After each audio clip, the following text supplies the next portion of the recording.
핵도발 징후가 포착됐습니다. 정전협정일인 내일이 유력합니다. 빠르면 내년 북한이 핵 ICBM으로 미국 본토를 타격할 능력을 갖출 것이라는 분석도 나왔습니다. 한국당이 여당 시절 올렸던 담뱃값을 다시 낮추는 법안을 발의해 논란입니다. 여당의 부자 증세에 맞서 서민 감세로 맞불을 놓는 양상인데 말들이 많습니다. 최순실 씨가 이재용 부회장 재판에 출석했지만 증언은 거부했습니다. 특검 행태에 피가 거꾸로 솟는다며 특검을 맹비난했습니다. 가상화폐 투자 열풍을 악용한 다단계 사기가 기승입니다. 한 3억 정도. 뭘 이렇게 보시네요. 하루 수백억 원씩 거래되지만 법적 규제가 없는 것도 문제입니다. 집중 취재했습니다. 제1북한 임지연 씨가 돈을 벌자는 브로커 말에 속아 북한 보위부에 넘겨졌을 가능성이 제기됐습니다. 임지연 사태로 본 탈북자의 삶, 스튜디오에서 생생히 증언합니다. 마스크팩에서 머리카락 같은 이물질이 잇따라 나와 마스크팩 제조 현장에 가봤습니다. 맨손으로 포장하는 등 위생 상태가 엉망이었습니다. 소비자의 눈에서 고발합니다. 포항 형산강에서 1등급 기준치의 13,000배 넘는 수온이 검출됐습니다. 아무런 여과 장치를 거치지 않은 공장 폐수가 이렇게... 하지만 지자체는 1년이 넘도록 원인을 밝히지 못하고 있습니다. 시청자 여러분 안녕하십니까? TV조선 9시 종합뉴스 전원책입니다. 2년 반 전입니다. 당시 문영표 보건복지부 장관이 국민 건강을 위한 금연 정책이라며 담배값 2,000원 인상을 발표했습니다. 성인 남성 흡연율 44%에서 29%로 대폭 낮출 수 있다고 했죠. 그러나 흡연율은 시간이 흐르자 다시 올라갔습니다. 대신 세금은 복지부가 예상한 3배 수준인 약 7조 원이 더 그쳤습니다. 이에 따라 민심이 정말 요동쳤습니다. 민심 비판 더 커졌습니다. 서민의 기후식품인 소주, 막걸리, 담배값을 올리면 민심은 빠른 속도로 이반합니다. 그때 담배값을 올렸던 여당인 자유한국당이 이제 야당이 돼서 담배값을 내리자고 합니다. 아직 당론은 아닙니다. 그러자 당장 여당에선 장난하느냐는 말까지 나왔습니다. 첫 소식입니다. 이 자유한국당이 담배세와 유류세를 내리자고 합니다. 여당의 부자 증세에 서민 감사로 맞불을 놓은 겁니다. 자신들이 여당 때 올려놓고 이제와 내리겠다니 금연 정책, 조세 정책이란 게 허공에 흩어지는 담배연기처럼 허망했어야 되겠습니까? 최수용 기자가 보도합니다. 증세를 반대하는 자유한국당이 담배세와 유류세 인하로 서민 감세를 주장하고 나섰습니다. 담배세 인하 문제도 구체적인 현재 법안 준비를 하고 있다는 보고에 말씀 올립니다. 앞으로도 국민 속으로 찾아가는 활동을. 박근혜 정부 때 2,000원 올린 담배세를 2년 6개월여 만에 원상 복구하겠다는 겁니다.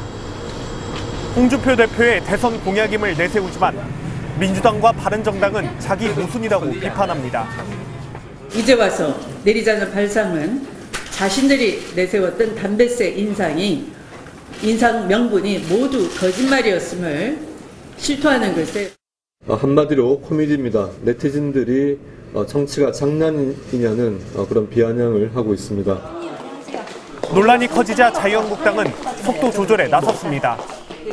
정우택 원내대표는 담배세 인하를 아직 당론으로 정한 건 아니라며 여론을 살펴 당론으로 할지 결정하겠다고 했습니다. 민주당은 초고소득자 증세 대상을 연소득 3억 초과까지 확대하기로 했습니다. 추미애 대표는 연 5억 원 초과의 경우 소득세율을 40%에서 42%로 2%포인트 인상하기로 한 데 이어 3억에서 5억 원을 버는 사람들에 대한 세율도 38%에서 2%포인트 인상하겠다고 했습니다. 정부 여당은 내일 공식 증세안을 발표할 것으로 보입니다. TV조선 최수용입니다. 담배세를 둘러싼 자유한국당과 더불어민주당의 공방을 보셨습니다만 이 시기를 조금만 뒤로 돌리면 전혀 다른 그림이 펼쳐집니다. 2014년 한국당이 담배세 인상을 밀어붙이자 민주당은 강하게 반대했었습니다. 김보근 기자가 돌아봤습니다. 자유한국당 전신인 새누리당은 여당이던 2014년 국민 건강 증진을 이유로 담배세 인상을 밀어붙입니다. 경제협력개발기구 평균 7,000원에 한참 못 미친다고 합니다. 찬성 여론도 높다고 주장했습니다. 국민 건강 증진을 위해 담뱃값 인상에 찬성한다는 의견이 52.4%입니다. 찬반 토론회엔 당대표가 직접 참석했습니다. 이 흡연율을 낮추는 방법은 가격 정책이 제일 높다. 올리니까 끊더라. 이런 또 통계가 나와 있습니다. 더불어민주당의 전신인 새정치민주연합은 서민 증세라며 강하게 반대했습니다. 가난한 서민들이 가슴이 답답해서 피는 게 담뱃세입니다. 당시 비상대책위원이던 문재인 대통령도 담뱃세 인상에 반대했습니다. 서민들의 주머니는 위축되어도 괜찮다는 것입니까? 하지만 결국 예산안 처리 과정에서 마지못해 합의해줬습니다. 서민들이 애용하는 담뱃값을 저희들이 인하하지 못한 것은 아쉬움으로 남습니다. 정권 교체로 여야가 뒤바뀐 지금 두 당의 입장은 정반대가 됐습니다. TV조선 김보건입니다. 정부 여당이 목을 맸던 이 추경안 처리에 막상 불참했던 여당 의원들 어떻게 되었을까요? 더불어민주당이 불참 의원들에게 징계는 안 하고 서면 경고만 하기로 했습니다. 추미애 대표가 국민께 정중히 사과드린다고 한 지 이틀 만입니다. 경고는 당규의 징계 처분 중에 가장 가벼운 조치입니다. 조정린 기자가 보도합니다. 더불어민주당이 추경안 처리를 위한 국회 본회의에 불참했던 26명에게 당대표 차원의 서면 경고를 결정했습니다. 또 진정성 있는 사과를 하도록 했습니다. 다른 징계를 내려야 한다는 의견을 낸 최고위원은 단 한 명도 없었습니다. 기강회의 지적 속에 민주당은 회기 중 해외 출장에 대한 보완책을 마련하기로 했습니다. 국외활동 계획서를 제출을 하면 이 승인 심사는 수석부대표, 기획부대표, 정책부대표가 승인 심사를 할 수 있는 새로운 심사 기구를 만들기로 했고요. 우 원내대표는 추경 평가를 둘러싼 추미애 대표와의 투톱 갈등서를 직접 거론하기도 했습니다. 조금만 이렇게 눈치만 이상하면 엇박자, 갈등 이렇게 쓰는데 실제로 그렇지 않고 서둘러 진화에 나선 것입니다. 하지만 추 대표가 정족수 부족 사태에 대해 원내 지도부의 잘못이고 패착이라고 또 질타하면서 민주당은 다시 어수선한 분위기에 휩싸였습니다. TV조선 조정린입니다. 탈원전 정책으로 전기요금이 올라갈 수 없다는 건 삼척동자도 알 수 있다. 이 탈원전이 타당한 죄를 놓고 사회적 논란이 뜨거운 가운데 백운규 산업통상자원부 장관이 오늘 국회에서 한 발언입니다. 이 탈원전을 걱정하는 국민과 언론을 어린아이보다 못하다고 한 셈입니다. 백 장관의 삼척동자도 알 수 있다고 한 말, 과연 무심코 나온 말일까요? 지선호 기자가 보도합니다. 백운규 산업통상자원부 장관의 국회 현안 보고는 시작부터 고성이 오갔습니다. 장관이 국회 앞에, 국민들 앞에 오늘 계속 거짓말해. 고성이 잦아들지 않자 일단 정리해 여당 의원들은 강하게 항의합니다. 신고인 인력이 정해 주세요. 백 장관의 부적절한 표현도 도마에 올랐습니다. 국민들 입장에서는 이것도 전기요금 또 폭탄 떨어지겠구만. 전기요금이 절대 올라갈 수 없는, 이거는 뭐 거의 삼척동자도 이렇게 간단하게 플러스 마이너스 해보면 알 수 있는 겁니다. 자유한국당 의원들이 반발했고 민주당 홍익표 의원도 부적절한 표현이라며 사과를 요구했습니다. 단어를 부적절하게 사용한 점 송구스럽게 생각합니다. 신고리 원전 지역 서생면 주민들은 자유한국당 홍준표 대표를 찾아 신고리 5, 6호기 건설을 계속해야 한다고 주장했습니다. 공론화는 우리는 무조건 반대합니다. 참여하지 않을 겁니다. 민주당은 다음 주 당정 회의를 열고 최근 거세진 비판에 대응 방안을 마련하기로 했습니다. TV조선 지선호입니다. 이재용 삼성 부회장 재판 소식입니다. 최순실 씨가 오늘 이재용 부회장 공판의 증인으로 출석했습니다. 하지만 특검이 딸 정유라 씨를 위법하게 증인석에 앉혔다면서 입을 닫았습니다. 최 씨는 딸과 제 목줄을 쥐고 흔드는 그런 질문에 답변할 수 없다고 했습니다. 딸과 다른 증언을 하면 딸이든 자기든 하나는 위정으로 처벌받는다는 얘기인데 1시간 반 동안 침묵만 한 증인, 마치 한편의 연극 같습니다. 박징준 기자가 취재했습니다.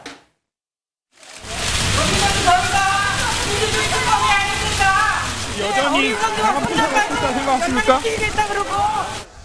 최순실 씨는 특검의 증인 신문이 시작되자 모든 질문에 증언을 거부하겠다고 선언했습니다. 재판장이 그럼 왜 나왔냐고 묻자 나오라 해서 나왔을 뿐이라 답했습니다. 최 씨는 재판장께 말할 게 있다고 말문을 뗀 뒤 특검이 딸 유라를 새벽 2시부터 어디에 유치했냐며 위법하다고 주장했습니다. 또 딸을 데려가 제2의 장시호를 만들려 한다며 삼족을 멸한다는 말이 실제 움직이는 게 아니냐고 말했습니다. 또 특검 행태에 피가 거꾸로 솟고 자칫하면 코마 상태에 빠질 지경이라고 비판했습니다. 특검 측은 특검에 대한 불신이 증언 거부 사유가 될 수 없다고 주장했지만 최 씨의 입을 열진 못했습니다. 1시간 반 넘게 특검 측의 증인 신문이 이어졌지만 최 씨는 침묵만을 지켰습니다. 최 씨는 그러나 특검에 불만을 쏟아내면서도 함께 출석한 이재용 부회장과 삼성 언급은 자제했습니다. 최순실 씨의 침묵 속에 삼성 측도 반대 신문을 하지 않았습니다. 최 씨 측은 삼성 측 질문에는 답할 양이 있었다고 재판이 끝난 뒤 전했습니다. TV조선 박경주입니다. 예, 최순실 씨가 말한 코마 상태, 이 뇌는 살아있대 식물인간의 상태를 말하는 겁니다. 이 최순실 씨는 검찰 수사 때는 이재용 부회장을 감싸다가 재판에서는 삼성에 불만을 드러냈습니다. 그러면서도 막상 삼성에 불리한 증언은 하지 않았습니다. 왜일까요? 주은진 기자가 보도합니다. 다시 한번 물어보겠습니다. 최순실을 알고 있습니까? 개인적으로는 모릅니다. 최순실이라는 이름은 언제 처음 들어왔습니까? 정확히 언제 알았는지는. 이재용 부회장과 최순실 씨는 실제로도 잘 알지는 못한 흔적이 보입니다. 2015년 삼성이 지원한 정유라 씨 말이 삼성 명의로 돼 있자 최순실 씨는 이재용이 대통령 만나서 말 사준다고 했지 언제 빌려준다 했냐고 화를 냈다고 전해집니다. 이름도 잘 몰랐던 정황입니다. 최 씨는 검찰 조사에서 그냥 아줌마라 삼성 승계구도 같은 것은 모른다며 이 부회장을 감쌌습니다. 삼성 뇌물죄 재판이 시작될 때만 해도 지원해준 삼성에 누를 끼쳐 죄송하다고 했습니다. 하지만 역시 정유라 씨의 말이 관계를 악화시켰습니다. 승마 관련 지원을 하더라도 조금 더 투명하고 적절한 방법이 있었지 않았나 반성이 됩니다. 박원호 씨가 삼성은 잘 알아서 진행하는 일이지 저는 삼성의 관계자들을 아무도 몰랐습니다. 최 씨는 지난 5월 우리 딸이 삼성 말을 한 번 빌려 탔다가 완전히 잘못됐다고 불만을 터뜨렸습니다. 하지만 막상 법정에서 대면하면 이재용 부회장을 외면합니다. 삼성의 불리한 증언도 자제합니다. 삼성 뇌물 사건의 공범으로 기소된 만큼 이재용 부회장에게 불리한 증언은 곧 최순실 씨 자신에게도 불리하게 적용되기 때문입니다. TV조선 주한진입니다. 예, 내일은 6.25 정전협정 체결일이죠. 이 북한 도발이 예상됩니다. 이 소식을 오윤주 앵커가 전해드립니다. 네, 말씀하신 대로 북한이 내일 미사일 도발을 할 징후가 포착됐습니다. 내일은 6.25 정전협정 체결일입니다. 문재인 대통령은 이 날을 계기로 남북 적대 행위를 중단하자고 제안하기도 했습니다. 그런데 북한은 오히려 도발 준비를 하고 있습니다.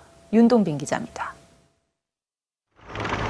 최근 북한에서 이동식 발사 차량의 움직임과 잠수함 발사 탄도미사일 등의 도발 징후가 지속적으로 포착되고 있다고 군 소식통이 밝혔습니다. 청와대 관계자는 북한이 대화에 나서기 전에 한 번 더 도발할 가능성이 크다고 밝혔습니다. 북한의 도발 날짜로 유력한 내일은 문재인 대통령이 적대 행위를 중단하자고 제안한 날입니다. 이날을 기해 남북이 군사 분계선에서 군사적 긴장을 고조시키는 일체의 적대 행위를 중지한다면 국방부는 북한이 호응하지 않자 애초 21일이었던 남북 군사회담 날짜를 27일로 연기하기도 했습니다. 통일부는 대화 시한을 못 박아두지 않겠다는 입장입니다. 대화의 데드라인은 없습니다. 정부는 차분하고 담담하게 북측의 호응을 기다리겠습니다. 북한은 다음 달 7일 필리핀에서 열리는 아세안 지역 안보 포럼에 리용호 외무상을 보내기로 했습니다. 이때 강경화 외교부 장관이 리용호 외무상과 직접 만날 가능성도 점쳐지지만 이미 대화 주도권을 북한에 준 것 아니냐는 지적이 나옵니다. TV조선 윤동빈입니다. 미국은 북한의 젖줄까지 차단하려 합니다. 미국 하원이 원유 수입을 막는 초강경 북한 제재 법안을 가결했습니다. 여기에 북한의 핵미사일이 내년이면 미국 본토까지 타격할 수 있다는 평가가 나오면서 양국 간 긴장감이 고조되고 있습니다. 송지욱 기자입니다. 미 하원은 우리 시간 오늘 새벽 본회의를 열어 북한과 이란, 러시아에 대한 새로운 제재 법안을 통과시켰습니다. 북한에 대한 제재 내용은 경제활동의 젖줄인 원유와 석유 제품 수입을 봉쇄하는 게 핵심입니다. 또한 북한 노동자 고용과 선박 운항 금지, 온라인 상품 거래와 도박 사이트 차단 등 전방위적인 제재 방안을 담았습니다.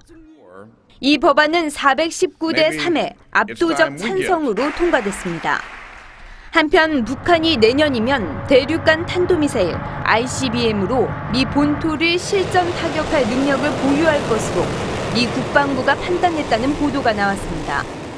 워싱턴 포스트에 따르면 미 국방부 산하 국방정보국은 최근 작성한 보고서에서 북한이 핵을 운반할 수 있는 신뢰성 있는 ICBM을 2018년의 어느 시점에 생산할 수 있을 것이라고 결론을 내렸습니다.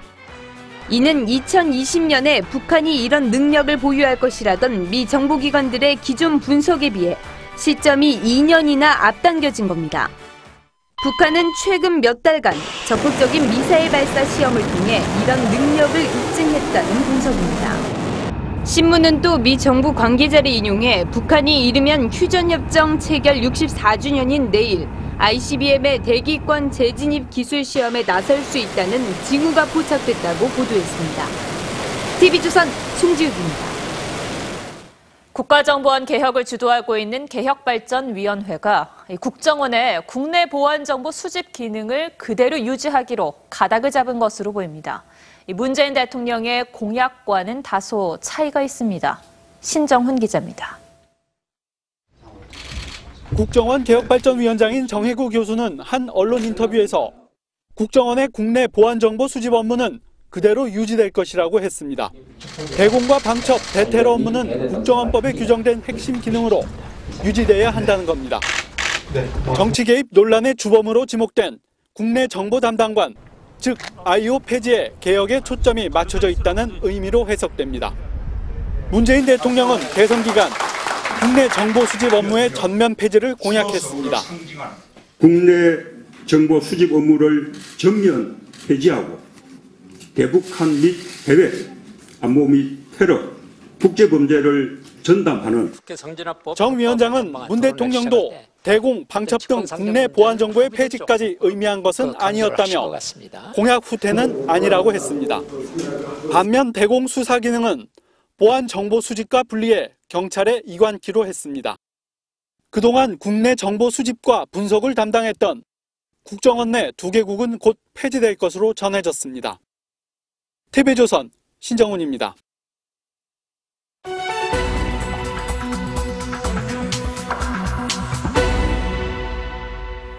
탈북 방송인 임지연 씨 아시죠? 이 본명은 정혜승입니다.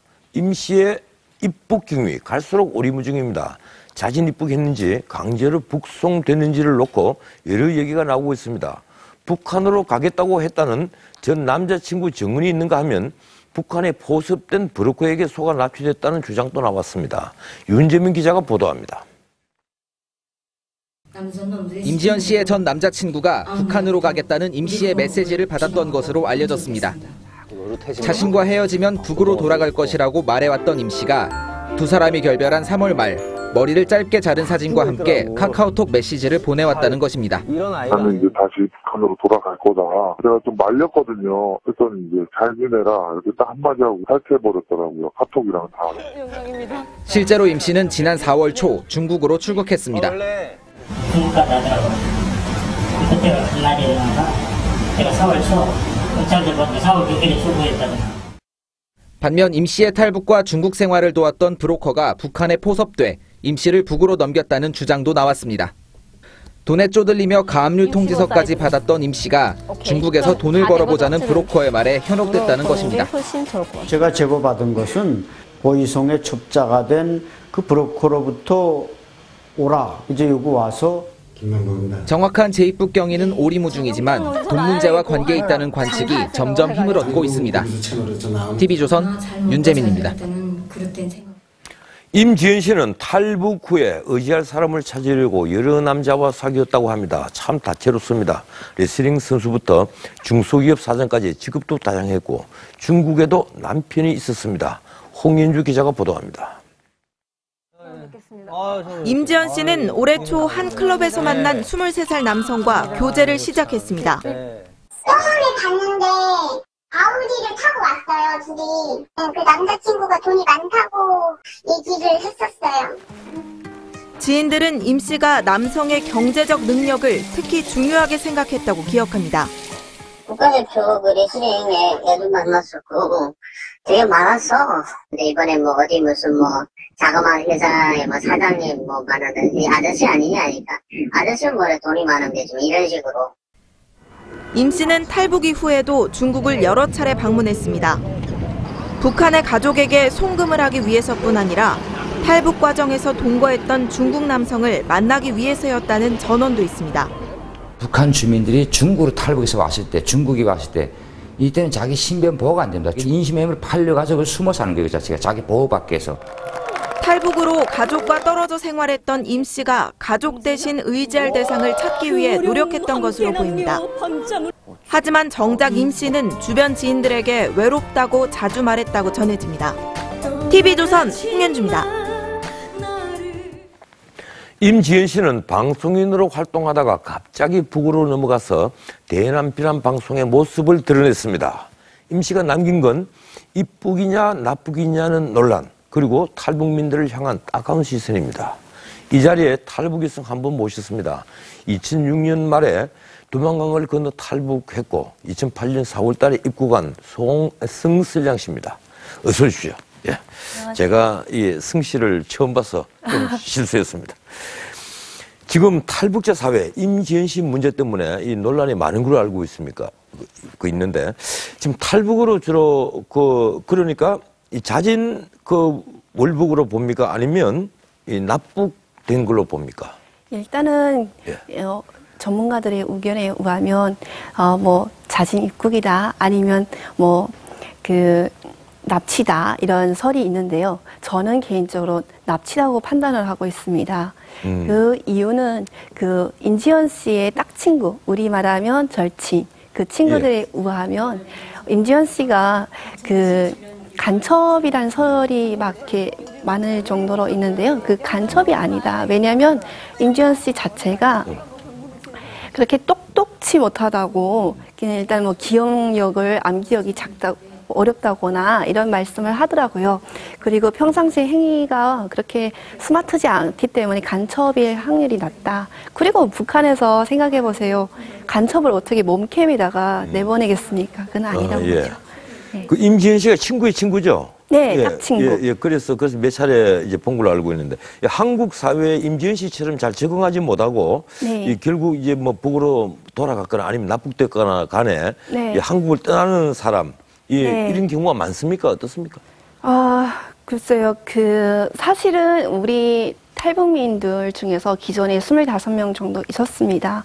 그 이유가 임지연 씨는 첫 사례이긴 하지만은 임지연 씨가 출연료를 월 300만 원 정도 받으면서 생활을 했습니다. 그런데 어느 날 방송이 끊기면서 이것이 이렇게 생활이 좀 어려움이 겪었고 그 가정에 스트레스를 받으면서 고향에 대한 그리움이 가졌던 거죠.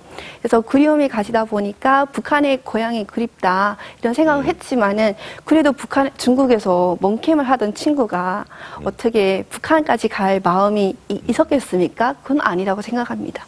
임지연 씨가 이제 뭐 탈북을 했던 아니면 납북이 됐던 간에 한국을 떠나고 나서 한국 안에 있는 탈북한 분들 네. 좀 따가운 시선을 많이 받는다는 얘기가 있는데 실제 어떻습니까? 네, 사실 저도 이렇게 평상시에는 그런 말을 안 듣는데요. 이 사건이 딱 터지면서 주변에서 너도 간첩이 아니냐? 혹은 아니 우리 정부가 너희를 그렇게 많은 지원을 해주는데 왜 정착을 못하고 이런 현상이 일어나냐? 이런 질문을 받는데 저는 그런 말 들으면 좀 안 좋거든요. 그만큼 우리 사회가 북한 주민들에 대한 그 실상을 잘 모르시는 것 같고요. 예. 그리고 그들의 그 왜 그러는지를 포용 안 하고 좀 이렇게 다른 외곽된 질문을 하지 않을까 이런 생각을 예. 합니다. 뭐 거리는 점점 좁혀지겠죠. 네. 마지막으로 이 정부에 좀 바라는 점, 정부에 하고 싶은 말 있으면 한 말씀 하세요. 네, 우리 사회에 지금 3만 명 이상의 탈북민이 있습니다. 저희가 당당하게 이 사회에서 자립할 수 있도록 교육의 지원과 소통의 자리가 필요하다고 저는 생각합니다. 예, 당당하게 자립할 수 있도록 좀 도와주라. 예, 네. 알겠습니다. 고맙습니다. 감사합니다. 네, 운전면허도 없는 10대 청소년들이 고급 승용차를 훔쳐 경찰과 도심 추격전을 벌였습니다. 경찰이 실탄까지 쐈지만 위험천만한 질주를 멈추지 않았습니다. 이승훈 기자입니다. 경찰차가 접근하자 검은색 승용차가 갑자기 속도를 높입니다.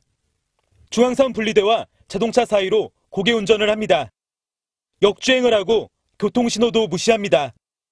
경찰차가 옆을 들이받아도 아랑곳하지 않습니다. 17살 정모군은 지난 18일 충북 충주에서 친구 2명과 함께 차를 훔쳐 달아났습니다.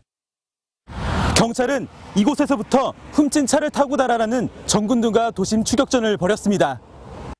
추격 과정에서 경찰이 공포탄 1발과 실탄 1발을 쐈지만 막지 못했습니다. 무면허인 정군 일행은 충주 시내에서 8km를 질주한 뒤 한적한 농촌 마을에 차를 버리고 달아났습니다. 순찰차가 계속 돌아가고 차를 돌아가고요. 누구냐면 도지했는데 혹시 막 급하게 뛰가는 사람을 봤냐 뭐 그런 것도 물어보고. 정군 일행은 시외버스를 타고 강원도 원주로 이동했지만 경찰의 추적에 덜미를 잡혔습니다. 경찰 조사 결과 정군 등은 지난 15일부터 전국을 돌며 자동차 6대를 훔쳤습니다. 편의점에서 현금 50만 원도 훔쳤습니다. 자기들 타고 다니다가 뭐 추격을 당해서 사고 나거나 했을 경우에는 또 버리고. 경찰은 정군을 구속하고 17살 박모군 등 2명을 불구속 입건했습니다. TV조선 이승훈입니다. 지난해 포항 형산강에서 수은에 중독된 제첩과 황어가 발견됐습니다. 강의 오염도를 조사했더니 수은 농도가 기준치의 13,000배를 넘었습니다. 자, 문제는 지금도 수은이 왜 검출됐는지 원인을 찾지 못했다는 겁니다. 정민진 기자입니다. 거품이 섞인 녹색 폐수가 형산강으로 흘러듭니다. 바닥을 긁으니 시커먼 진흙이 올라옵니다. 아무런 여과 장치를 거치지 않은 공장 폐수가 이렇게 형산강으로 흘러가고 있습니다. 하천 퇴적물 검사에서 수은 농도가 기준치의 13,000배 넘게 나왔습니다. 지난해 6월과 8월엔 형산강에서 수은에 중독된 제첩과 황어가 잇따라 발견됐습니다. 물고기를 잡아서 물고기를 먹기도 하거든요. 먹을 때 이제 수은이 몸속으로 이제 들어갈 수도 있으니까. 포항시는 지난해 8월부터 수은 검출 원인을 조사했지만 아직도 원인을 찾지 못하고 있습니다. 먹이 사슬을 따라 철새까지 수은 중독이 확산될 우려도 높습니다. 환경단체는 수은 중독 문제를 해결하기 전까지 형산강 레저시설 조성 공사를 중단해야 한다고 주장합니다.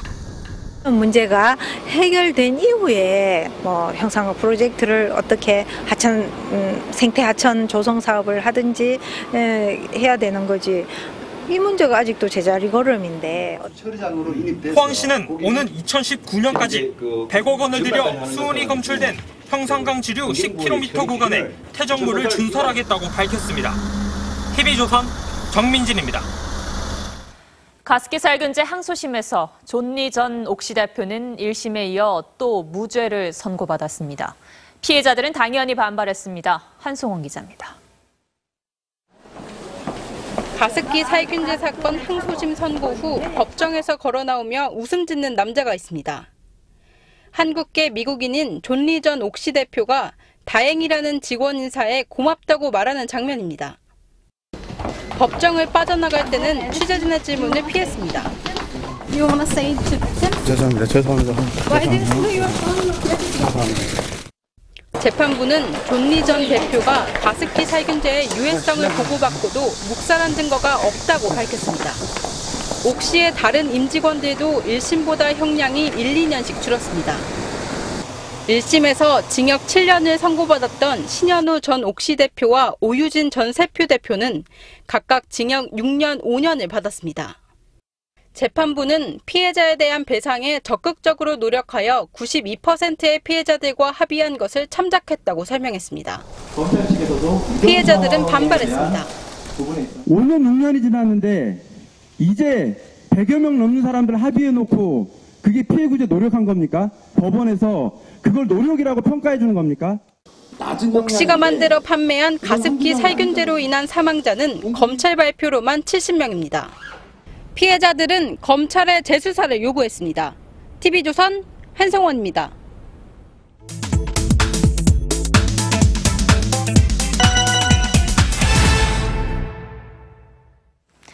집에서 쉽게 피부 관리할 수 있는 마스크팩. 저를 비롯한 여성들은 자주 찾습니다.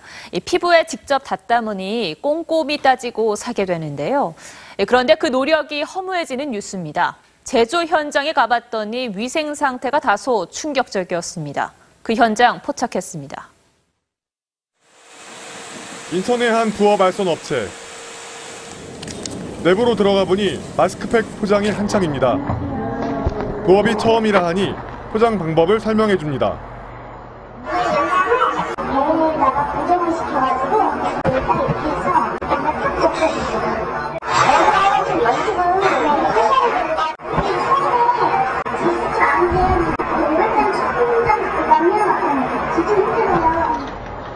흐트러진 머리를 매만지다 마스크 시트지를 접어 포장지 안에 넣습니다. 한켠엔 마스크팩과 관계없는 공구가 어지럽게 흩어져 있습니다. 손소독제, 마스크 같은 위생용품은 눈에 띄지 않습니다. 취재진이 방문한 다른 업체들도 사정은 마찬가지였습니다. 말고 그냥 일반 마스크도 지금 시즌 끝나면 시중에 유통되는 마스크팩 중 다수의 브랜드가 위생은 외면한 채 포장되고 있는 충격적인 상황. 본사 측 해명은 납득하기 어렵습니다. 저희가 영세한 업체가 아니다 보니까 간수공업 이런 부분은 예전보다 훨씬 더 나아진 환경으로 알고 있습니다. 공장하고 분리가 되어 있다 보니까 공장 관리 부분을 저희도 문의를 했었을 때 이상 없는지 했었을 때 문제가 없었다고 들었었거든요. 관리에 문제가 없는데 어떻게 마스크팩 안에서 머리카락, 바늘 등 다양한 이물질을 발견했다는 제보가 잇따를까요? 홈쇼핑을 통해 대량으로 마스크팩을 구매한 가정주부 A씨. 그거에서 한 2팩 정도를 제가 사용을 했고요. 그리고 나서 3번째인가 사용하려고 뜯었는데 그 이물질이 발견된 거예요. 저는 혹시 제 손에 뭔가 화장품이나 이런 다른 물질이 묻어서 거기에 묻은 줄 알고 계속 여러 번 이렇게 문질러서 닦았는데 전혀 안 닦이는 거예요. 구매처에 항의를 해봤지만 몇 달 뒤 환불받은 것 말고는 제대로 된 보상조차 없었다고 합니다. 한 8만 원 초중반 정도 되는 걸로 기억하고 있어요. 정말 위생적이지 않다라는 거는 믿지 않겠죠. 그렇게는 생각하고 싶지 않지만 그 정도인 줄 몰랐어요. 그럼 그렇게 해서 넣고 실제 취재진이 방문한 업체의 경우 마스크팩 한 장에 39,000원에 판매되고 있었습니다. 2011년 약 2,300억 정도였던 국내 마스크팩 시장 규모는 6년 만에 2배 가까이 성장했습니다. 얼굴에 직접 닿는 제품, 게다가 한류 효자 상품으로 높아진 위상에 걸맞는 위생관리가 절실합니다.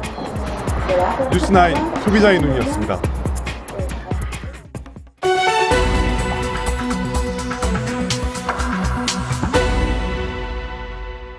비트코인이라는 가상화폐 다들 들어보셨을 겁니다. 비트코인은 발행하는 은행도 실물도 없는 가상화폐입니다. 17세기 네덜란드에서 튤립 뿌리 한 덩어리가 집 한 채 값에 거래되다가 거품이 꺼지면서 나라 경제가 휘청였습니다. 비트코인 같은 가상화폐는 몇몇 나라에서 공인받기도 했지만 실체가 없다는 점에서 튤립 투기에 비유되곤 합니다. 요즘 우리가 그렇습니다. 가상화폐가 돈이 된다는 말이 돌자 제일 먼저 다단계 사기꾼들이 덤벼들었습니다. 홍영재 기자가 취재했습니다. 가상화폐 투자 설명회장. 40, 50대 30여 명이 강의실을 가득 채웠습니다. 업체 관계자가 가상화폐를 캐는 컴퓨터, 이른바 채굴기를 임대하면 수익을 낼 수 있다고 설명합니다. 비트코인은 한 1000분의 1 정도밖에 안 돼요. 파워가. 사실은 좀 더 발전할 가능성이 있다는 거고. 가상화폐가 뭔지 이해할 틈도 없이 설명회는 곧장 다단계 피라미드 꼭대기에 앉으면 만사가 해결된다고 유혹합니다. 경험자가 별로 없어. 그죠? 그래서 이 사람이 만약에 이제 4스타가 됐다라고 가정을 해봐요. 업자들은 그럴듯한 전문 IT 용어로 늘어놓고 금융감독원과 미국 기관 등 공신력 있는 기관들을 거론하며 투자자들을 꼬드겼습니다. 피해가 잇따르고 있습니다. 50살 김모 씨는 지난해 3월 가상화폐로 월 7억 원을 벌 수 있다는 말에 속아 2억여 원을 투자했다. 반년 만에 모두 날렸습니다. 업체 대표는 사기 등의 혐의로 구속됐습니다. 코인으로 해서 이제 모든 이제 거래가 이루어진다라고 하는 매스컴에서 계속 나왔잖아요. 투자하면은 향후 수십 배, 수백 배 가치가 있다. 보다 간편하고 지난해부터 경찰에 접수된 가상화폐 관련 다단계 사기는 100여 건. 피해가 잇따르자 경찰도 가상화폐 다단계 특별단속에 나섰습니다. TV조선 홍경재입니다. 가상화폐가 공인기관이 관리하는 통화가 아니다 보니 규제가 미치지 않는 사각지대라는 점도 문제입니다. 가상화폐 거래소가 해킹당해서 고객들이 100억대 피해를 입었지만 마땅한 대책이 없습니다. 조덕현 기자가 취재했습니다.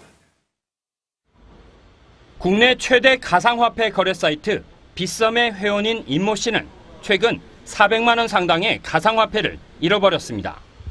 새벽에 걸려온 보이스피싱 전화에 속은 게 화근이었습니다. 새벽 한 4시 10분경에 전화가 와가지고 아마 해킹이 진행 중에 있는 것 같다. 로그인 하라고 하더라고요. 범인들은 빗썸을 해킹해 개인정보를 빼냈고 이용자들은 구체적인 개인정보를 들이대는 범인들을 의심하지 못했습니다. 임 씨처럼 해킹 이후 보이스피싱 피해를 입은 사람은 최소 150명. 피해 금액은 100억 원에 이릅니다. 빗썸 측은 지난달 말 회원 3만 1000명의 개인정보가 유출된 점을 인정하면서도 자신들 역시 피해자라고 항변합니다. 거래소는 관계가 없어. 자택에 있는 개인 PC. 하루 수백억 원 규모의 가상화폐가 거래되는 빗썸은 회원수만 78만 명에 이릅니다. 하지만 인터넷 쇼핑몰과 같은 통신 판매업으로만 등록하면 돼 은행처럼 엄격한 보안 장치가 없어도 됩니다. 가상화폐가 금융당국의 관리 대상이 아니라 보상받기도 어렵습니다. 이게 화폐인데도 불구하고 누가 발행할지도 모르고 일종의 투기 수단 비슷하게 많이 쓰이고 있는데 괜히 큰 피해가 우려가 되고 있죠, 지금. 피해 회원들은 경찰에 정식 수사를 의뢰하고 빗썸을 상대로 집단 소송에 들어갔습니다. TV조선 조덕현입니다. 우리 은행들 올 상반기 사상 최대의 실적을 거두었습니다. 금융당국은 은행권이 가계대출에 지나치게 기대서 손쉽게 돈을 버는 관행이 전당포식 영업이라며 칼을 빼들었습니다. 은행 대출 창구에 가보니 그럴 만한 이유가 있었습니다. 유아름 기자입니다. 상반기 은행권 순이익 1위를 차지한 KB국민은행 대출 창구입니다. 앞으로 금리가 더 오를 것이라고 장담하며 대출을 독려합니다. 지금은 계속 금리가 올라가고 있는 상황이라 짧게 내리거나 하기는 쉽지는 않을 것 같아요. KB국민은행의 6월 말 기준 예금 금리는 1년 전과 같은 1%. 반면 대출 금리는 2.85%에서 3.37%로 0.52%포인트 상승했습니다. 그 결과 예금과 대출 간 금리 차이로 인한 순이자 마진 님이 0.12%포인트 상승했습니다. 대출 금리는 올리면서 예금 금리는 그대로거나 낮추면서 예대의 마진, 그러한 마진 이익의 폭을 크게 확장시켜 왔기 때문에 하나, 우리, 신한은행까지 올해 4대 은행의 순이자 마진은 일제히 상승했습니다. 이에 금감원은 예대 마진을 포함한 최대 실적 배경에 대해 조사에 들어갔습니다. 최종구 신임 금융위원장도 가세했습니다. 이런 은행의 행태를 전당포로 비유하며 중소기업 지원을 독려했습니다. 지나치게 주택담보대출 위주에 집중을 한다는 점을 우려하면서 전당포식 영업 행태라고 또 비판을 하고 있습니다. 그분들의 지적에 일리가 없는 것이 아니라고. 은행이 손쉬운 가계대출 부문에서 땅 짚고 헤엄치기식 영업에 치중할수록 자금 지원이 절실한 중소기업은 외면당할 수밖에 없습니다. TV조선 유아름입니다. 중국의 4대 보복으로 중국인 관광객이 크게 줄어든 가운데서도 이 상반기 항공교통량이 역대 최고치를 기록했습니다. 어떻게 된 일일까요? 중국인 대신 다른 나라 관광객이 는 겁니다. 김하림 기자가 보도합니다. 인천공항 일본행 항공기 탑승 카운터에 줄이 길게 늘어섰습니다. 입국장도 우리나라로 휴가를 즐기러 온 외국인들로 북적입니다. As just a tourist, people are very friendly and everything tastes good. 사드 논란으로 중국인 관광객이 감소했지만 항공교통량은 지난해보다 5% 증가해 역대 최대치를 기록했습니다. 항공교통량은 인천과 김포, 제주공항 등 우리나라 공역을 이용한 국내외 항공기 대수입니다. 하루 평균 2,000대 넘는 항공기들이 국내 공항을 이용했다는 의미입니다. 중국에서 줄어든 수요를 일본과 동남아가 채웠습니다.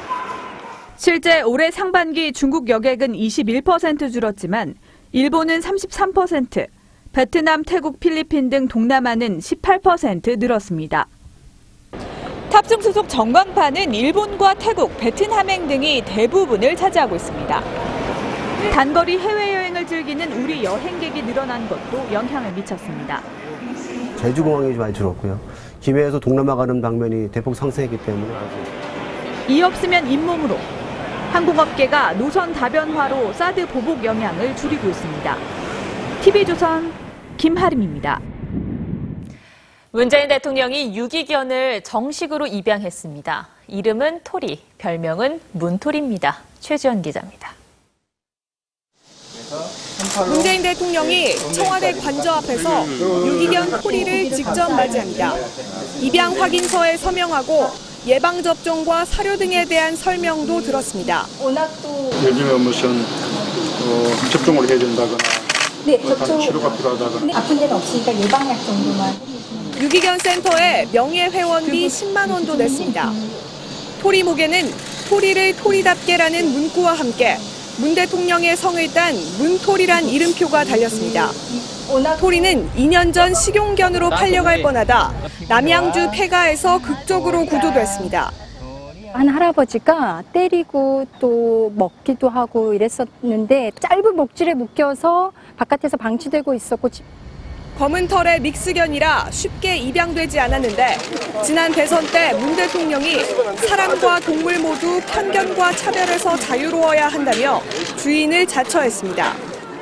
청와대 들어가시게 되면 데리고 가셔야죠. 그래야죠.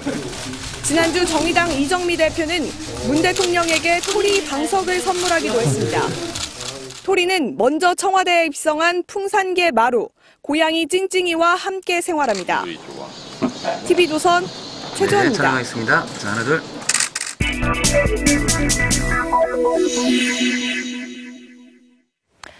유엔 아동권리협약 31조엔 모든 어린이는 충분히 쉬고 놀 권리가 있다고 명시되어 있습니다. 하지만 놀이터에서도 교육에서도 보이지 않는 벽이 장애아동과 비장애아동을 갈라놓고 있습니다. 장애아동 특수학교는 15년째 단 한 개도 짓지 못했습니다. 지역 이기주의 때문이겠지요. 오늘의 포커스는 어른의 역할을 다시 한번 생각하게 합니다. 그네를 타는 8살 성준이 엄청 신이 났군요. 엄마 기분이 어때? 좋아요. 그네가 독특하게 생겼죠. 다리가 불편한 아이들도 탈 수 있게 만들어진 겁니다. 재밌고요. 이런 놀이터 처음 와보니까 신기해요. 희귀병으로 휠체어에 앉은 2년 전부터 성준이는 친구들과 놀 곳을 잃었습니다. 아주 많이 놀고 싶어 했죠. 그리고 워낙에 활동적인 아이였고. 장애인과 비장애인이 한데 어울려 놀 수 있는 이런 놀이터는 전국에 딱 하나뿐입니다. 휠체어가 탈 수 있는 특수 그네입니다. 휠체어를 타고 들어가 줄을 당기면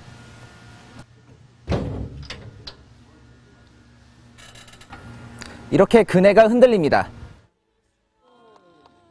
세계적인 소프라노 조수미 씨가 3년 전부터 특수 제작해 기부하고 있습니다. 우리나라에는 아직 하나도 없고 그런 거를 듣고 사실 굉장히 쇼크를 받았어요. 하지만 놀이기구가 아니란 이유로 놀이터에서 쫓겨났습니다. 그래서 휠체어 그네는 이렇게 횡한 공터에 놓을 수밖에 없습니다. 장애인들은 놀이기구를 타고 싶을까? 뭐 이런 생각조차도 하지 않는 것 같아요, 사회가. 장애 아동들은 교육에서도 밀려납니다. 유치원에서 나온 7살 은창이 갑자기 내리막길을 내달립니다. 은창아, 잠깐 멈춰! 은창이는 발달 장애가 있습니다. 엄마는 한순간도 은창이에게서 눈을 뗄 수 없습니다. 은창아, 잘 봐. 저기 초록불이지, 초록불. 초록불에 건너는 거야. 내년엔 특수학교에 보내야 하는데 걱정이 태산입니다. 스카이 대학 입시만큼이나 어렵다. 특수학교 가는 게 그 정도로 학교가 없어요. 발달 장애를 가진 안지연 양은 새벽 6시에 일어납니다. 특수학교가 1시간 반이나 떨어진 곳에 있기 때문입니다. 아이 입장에서는 왜 그 시간에 일어나야 되는지 모르잖아요. 그러니까 이제 깨우면 많이 짜증을 많이 내고. 집 근처에 생길 거라던 특수학교.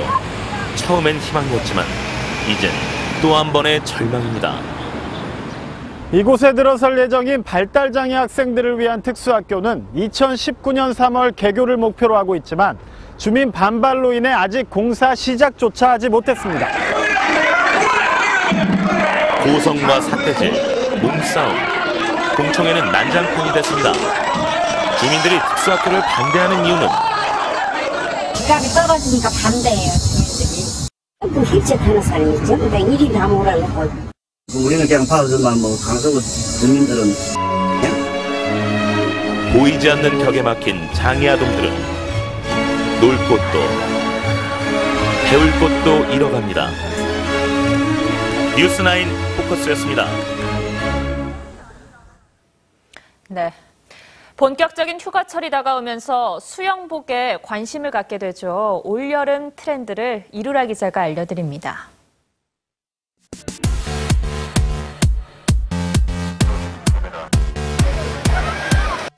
수영복에도 트렌드가 있습니다. 단순히 비키니, 래시가드를 벗어나 올여름엔 한층 더 스타일리시해진 수영복이 인기입니다. 긴팔 상의와 짧은 바지. 언뜻 보기엔 지난해 유행한 래시가드 같지만 비키니를 합한 이른바 레킨입니다. 네, 올해는 이제 이런 컵이 가미돼서 따로 입지 않아도 같이 있는 레키니가 더 많이 찾을. 래시가드보다 더 입기는 편해졌고 한 번에 갈아입기 편하고 다른 걸 입으면 또 여러 개 말려드니까 불편한데 빨리 건조도 돼서 다음날. 색상과 패턴도 더 화려해져 젊은 층 서퍼들에겐 물론 중장년층에게도 인기입니다. 7, 80년대 유행이던 원피스 수영복도 다시 돌아왔습니다. 대신 가슴, 등, 옆구리가 뻥 뚫려 있습니다. 일명 모노키니. 몸매는 가려주면서 일부만 노출을 하는 부분이에요. 어깨에 허리가 드러난 길거리 노출 패션이 수영복으로 옮겨온 겁니다. 더 날씬해 보이는 효과가 있나요? 그렇죠. 여기가 이미 다 라인이 다 들어가 있으면서 노출을 하고 싶은 욕구를 이쪽 절개 쪽에 해결해 주는 거예요. 더 섹시하게, 더 기능적으로 수영복이 변신의 변신을 거듭하고 있습니다. TV조선 이루랍니다. 야구장에선 응원가 부르는 재미도 쏠쏠한데요. 그런데 일부 구단에서 응원가를 무단 사용해 원작자들이 집단 소송을 준비하고 있습니다. 신유만 기자가 단독 취재했습니다. 박현진의 아뜨거를 만든 작곡가 김재곤 씨. 프로야구 두산이 자신의 동의 없이 노래를 개사해 응원가로 3년 이상 사용했다는 사실을 최근 알았습니다. 두산은 김 씨에게 알리지 않은 채 개사한 곡을 음원으로까지 출시했습니다. 김 씨가 항의하자 음원을 포기하고 현장 응원도 중단했지만 보상에 관해서는 양측의 의견이 엇갈립니다. 무단으로 사용하고 침해한 부분에 대해서 지금 한 50만 원 정도 그 얘기가 오가고 있는 상황입니다. 박현비 씨 소속사에서 노래를 써달라는 요청이 있어 원작자와 협의가 안 된 부분은 저희도 몰랐습니다. 기존의 곡을 편곡하거나 개사하려면 원작자와 반드시 사전 협의를 거쳐야 합니다. 락밴드 더크로스의 이시아 씨도 자신의 노래가 삼성에서 무단 사용된 것을 뒤늦게 알았습니다. 이 곡을 사용하기에 앞서서 사전 협의는 아예 없었어요. 전혀 없었어요. 이 씨는 저작권 문제가 작가의 자존심 문제라고 말합니다. 무시당하고 있다는 기분이 굉장히 커요. 우리들한테는 며칠 몇 날 밤을 세운 거고 목숨 걸고 쓴 작품들이에요, 다. 저작권을 침해당한 작곡가와 작사가 30여 명은 현재 구단들을 상대로 집단 소송을 준비 중입니다. TV조선 신유만입니다.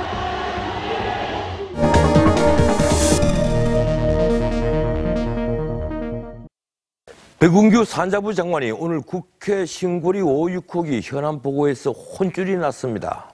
원전이 중단돼도 수요가 줄고 공급은 과잉인 상태에서 전기요금이 절대 올라갈 수 없다는 것은 삼척 동자도 다 안다고 했다가 그런 겁니다. 전기요금 걱정하는 국민이나 언론이 삼척 동자보다 못하게 되어버렸습니다. 백 장관은 단어를 부적절하게 써서 송구스럽다고 했는데 제가 보기엔 장관의 잘못된 인식이 더 큰 문제인 것 같습니다. LG 수급 계획은 10년 장기 계획인데다가 산업 발전과 밀접한 관련이 있습니다. 전기요금 인상도 마찬가지입니다. 2001년부터 탈원전 정책을 폈던 독일은 가정용 전기요금이 가파르게 올랐습니다. 생산 단가는 작년 원전이 킬로와트당 68원으로 가장 낮습니다. 정부가 원전에 대체한다는 LNG는 101원, 신재생에너지는 157원이었습니다. 백 장관이 이틀 전 기자 간담회 발언도 좀 지나쳤습니다. OECD 국가는 탈원전을 하고 있다며 이제 선진국은 원전을 하지 않는다는 취지의 말을 한 겁니다. 그건 아닙니다. 최대 원전국인 미국은 34년 만에 원전 건설을 재개했습니다. 영국도 16기가와트 원전을 건설할 예정입니다. 장관이 탈원전 결론을 내려놓고 있는데 탈원전 정책 공론화가 공정하게 이루어질지 지켜볼 일입니다. 네, 덥다는 말만 계속 나오는 하루였습니다. 내일도 이 뜨거운 날씨가 이어지는데요. 밤부터는 장맛비 예보가 있습니다. 경기, 강원, 영서 북부부터 시작돼 밤사이 중부와 경북 지역으로 확대가 되겠는데요. 내일 밤부터 모레 낮까지 이어질 전망입니다. 또 주말에도 중부를 중심으로 비가 또 한 차례 지나겠는데요. 비 때문에 폭염이 누그러져도 이 30도 선의 무더위는 계속됩니다. 일단 내일은 앞서 말씀드린 대로 서울 32도, 전주, 대구 33도까지 오르는 등 폭염이 이어지겠고요. 오늘 밤 사이에는 열대야가 조금은 누그러지겠는데요. 내일 아침 최저 기온 21도에서 24도 선을 보이겠습니다. 하늘은 가끔 구름 많다가 중부지방은 오후부터 차차 흐려지겠고요. 밤부터 일부 지역에 비가 온다는 점 참고하시기 바랍니다. 날씨였습니다. TV조선 종합뉴스9는 지난 20일 비정규직의 정규직 전환 관련 기사에서 비정규직 31만 명에게 1인당 월 100만 원을 더 준다고 가정할 경우 연간 약 37조 원의 비용이 더 든다고 보도했으나 3조 7천억 원이기에 바로잡습니다. 대체로 포퓰리즘에 입각한 정책은 반대자가 적을 수밖에 없습니다. 그 정책의 피해자는 미래 세대입니다. 오늘은 여기까지입니다. 내일은 오늘보다 더 나은 하루가 될 겁니다. 내일 9시에 뵙겠습니다. 고맙습니다.